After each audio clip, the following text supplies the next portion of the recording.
Kumusta po kayong lahat? Celebrity Chika Time po muna tayo at may inihanda po akong chika para sa inyo. Tara ba't magchika na po tayo? May Mendoza at Alden Richards latest ganap ngayong araw ng Sabado.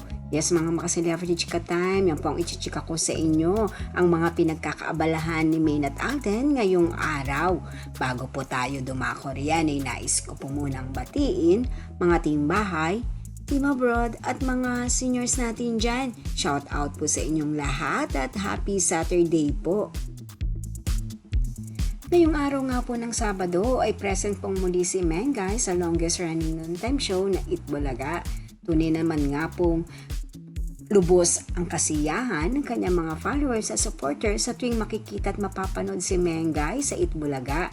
Nakisaya po si Maine sa kanyang mga supporters na nasa loob po ng studio, lalong-lalo na nga po sa mga senior citizen at mga bata na naroroon.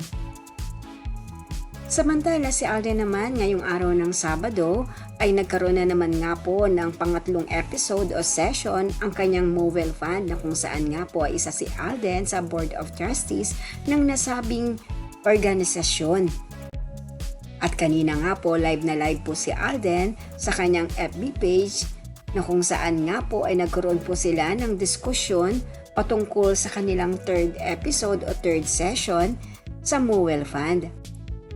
At ang kanilang naging topic naman nga po sa third episode o third session sa Mobile Fund ay ang present and the future. Ito po ay kinabibilangan po ng ilan pong celebrities na kasama din po ni Alden sa Mobile Fund tulad po ni Dingdong Dantes at ni Rex Cortez.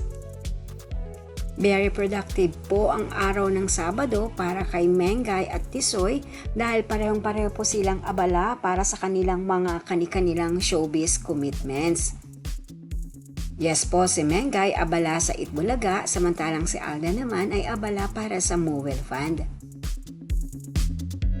Yan po ang aking chika updates for today. Salamat po sa inyong panonood. Huwag po kalimutang mag-subscribe. Pwede po mag-comment sa ibaba. Basta't wag lamang puhars o nakakasakit sa isa't isa. Salamat po muli.